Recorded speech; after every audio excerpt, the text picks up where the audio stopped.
Every crime hides a story. Every story hides a truth. Welcome to The Watcher, where we uncover the mysteries others look away from. The year was 1978, and the world had seen its fair share of tragedy. Wars, assassinations, natural disasters. But nothing prepared investigators for what they would stumble upon deep in the jungle of Guyana.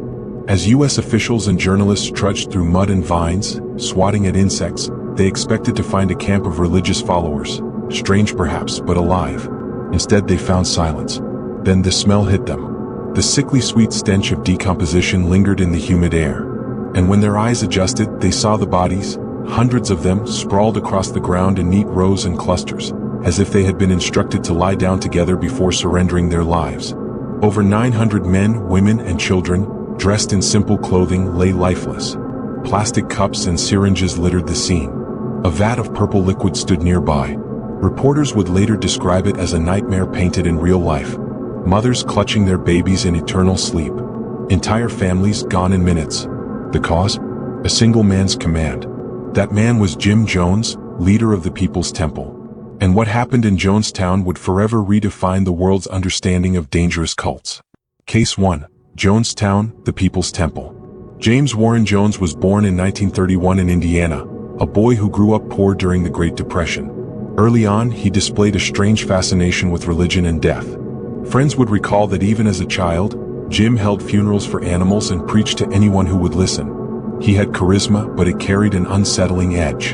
In his teens, Jones bounced between churches, never fully satisfied until he realized something. He didn't just want to attend church, he wanted to lead one. By the 1950s, he had founded the People's Temple, a movement that combined Pentecostal fervor with social justice. Jim Jones positioned himself as a fighter for racial equality, attracting African American members in a time when segregation still defined much of America. He preached about socialism, love, and equality, messages that resonated deeply with the disenfranchised. But beneath the surface there was control. He demanded loyalty. He staged healings, sometimes using planted actors who would pretend to be sick and then miraculously cured by his touch. His followers saw him not just as a preacher but as a prophet, even as a god. By the 1960s and 1970s, the People's Temple had thousands of members across the U.S. They ran soup kitchens, clinics, and housing projects. Politicians praised Jones as a humanitarian. But former members whispered about darker things, staged miracles, beatings for disobedience, and Jones's growing paranoia. He warned his followers that enemies were everywhere. Government agents, the CIA, conspirators who wanted to destroy their movement. The only way to survive, he claimed, was to stick together under his absolute rule. In 1974, facing increasing scrutiny from the press and authorities, Jones moved his congregation to the jungles of Guyana, South America. There he promised they would build a socialist utopia, a heaven on earth, free from oppression. They called it Jonestown. At first glance, Jonestown seemed idyllic. Wooden cottages, communal farms, children playing. But life was anything but paradise. Members worked long hours under the blazing sun. Food was scarce, medical supplies limited. Armed guards patrolled the perimeter. Letters home were censored. Loudspeakers blared Jones's voice at all hours, spouting warnings of conspiracies and praising himself as the only path to salvation. Behind closed doors, Jones was unraveling. Addicted to drugs, paranoid of betrayal, he staged white knight drills, mock suicide rituals where followers had to drink a liquid, believing it was poison, to prove their loyalty. Many complied, trembling with fear but unwilling to defy their leader. And Jones's control wasn't just psychological. Survivors later testified that dissenters were beaten, isolated, even drugged. Parents who doubted Jones were threatened with losing their children. In Jonestown, free will did not exist. Back in the United States, concerned relatives began pressuring Congress to investigate. Reports of abuse, forced labor, and illegal detainment of members reached lawmakers. In November 1978, Congressman Leo Ryan of California traveled to Jonestown with journalists and aides to see for himself. At first, the visit seemed calm. Jones greeted them warmly, and many followers expressed their loyalty. But during the visit, a few brave members slipped notes to the congressman's team, begging for help to leave. Fear rippled through Jonestown. Jones's nightmare, defections, exposure, was becoming reality. On November 18, 1978, Ryan and his delegation escorted several defectors to the nearby airstrip. But as they boarded planes to leave, gunmen loyal to Jones ambushed them. Congressman Ryan, 3 journalists, and 1 defector were murdered in cold blood. Back at Jonestown, Jones gathered his flock. His voice, captured on a chilling audio recording known as the death tape, ordered his followers to commit revolutionary suicide. He told them death was better than living under the oppression of their enemies. Parents gave poisoned drink to their children. Adults followed. Some resisted, but armed guards ensured compliance. Those who hesitated were injected with cyanide by force. In less than an hour, over 900 lives were lost. Jones himself died with a gunshot wound to the head, likely self-inflicted. News of the massacre shocked the globe. Never before had so many Americans died in a single event at the command of one man. The word cult took on a darker, deadlier meaning. Investigators recovered bodies for days. Families back home were shattered, many learning through headlines that their loved ones had perished. Survivors lived with lifelong trauma, haunted by the screams, the cries of children, and the sight of their entire community wiped out. Governments worldwide were forced to reconsider how charismatic leaders could manipulate masses into self-destruction. The story of Jonestown is not just about one man's madness. It's about how fear, isolation, and blind obedience can strip people of their ability to resist, even when death is the command. Case 2, Heaven's Gate, the promise of the next level. On March 26, 1997, sheriff's deputies in Rancho Santa Fe, California, responded to an anonymous tip. The caller said something about people not breathing inside a mansion. The deputies expected maybe a party gone wrong, maybe drugs. Instead, what they found would make global headlines. Inside the luxurious house, the air was eerily still. The blinds were drawn, lights dimmed. And then, as officers stepped inside, they froze. Row after row of bodies lay on neatly made beds and mattresses. 39 people in all. Each was dressed identically, black shirts, black sweatpants, brand new Nike sneakers, and purple shrouds covering their faces. On each nightstand lay a few strange items. Plastic bags, small duffel bags with belongings, and messages declaring that their souls had left for a higher existence.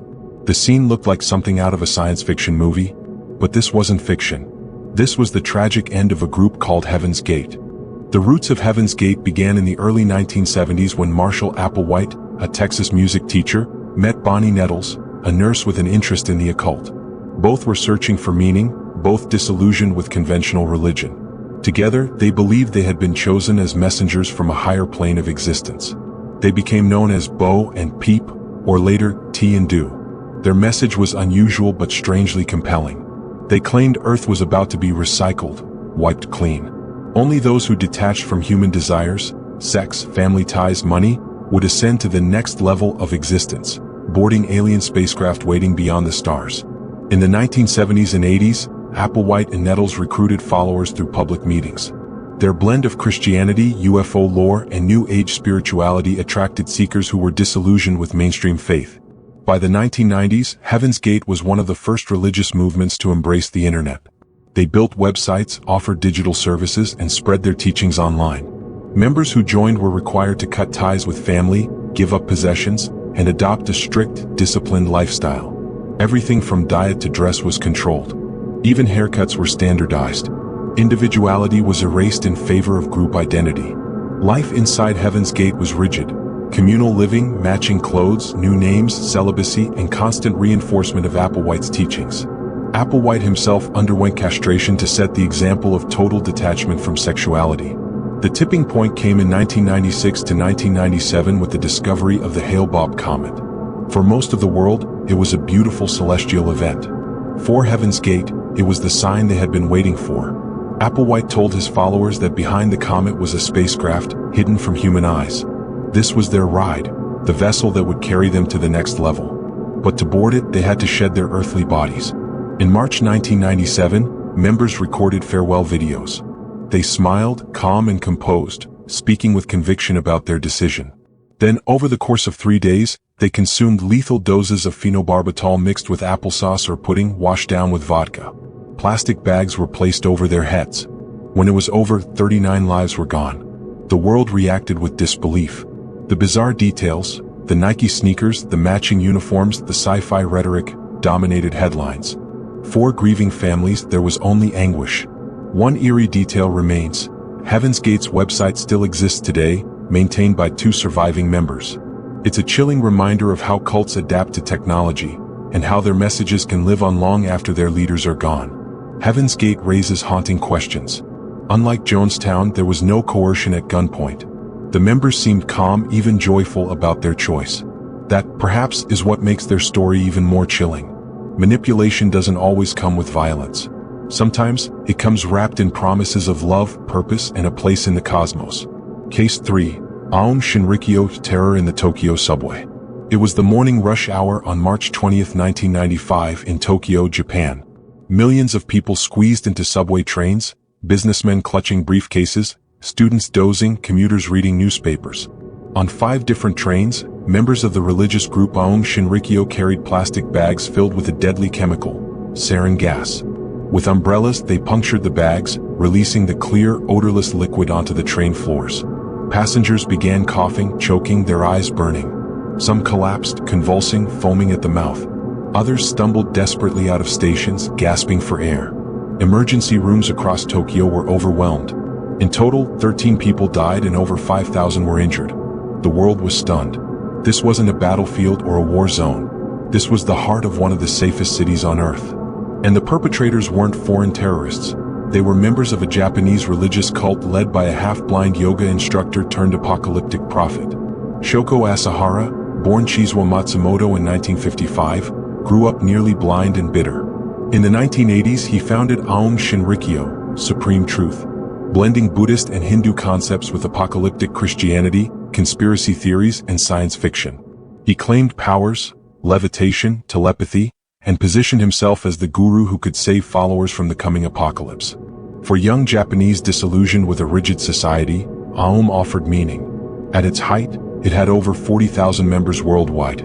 But unlike many cults, Aum wasn't content with preaching.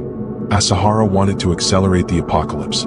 The cult invested in weapons research, recruiting scientists, building labs, and working on chemical, biological, even nuclear weapons. Their greatest success was sarin gas. In 1994, they tested it in Matsumoto, killing 7. A year later, they unleashed it on Tokyo. Police raids uncovered chilling evidence. Laboratories stocked with chemicals, plans for mass attacks, caches of weapons, and millions in assets. Aum was more than a sect. It was a militarized organization preparing for mass destruction. Asahara and senior leaders were arrested. Trials stretched for years. Survivors testified about the horror on the subways. In 2004, Asahara was sentenced to death. He and 6 others were executed in 2018. Aum's story differs from Jonestown or Heaven's Gate. It wasn't about self-destruction. It was about destruction of others. It showed how cults can cross the line into terrorism, the self-help cult that enslaved its followers. In the early 2000s, brochures and websites promoted a company called NXIVM. Marketed as a personal development program, it promised cutting-edge workshops in leadership and empowerment.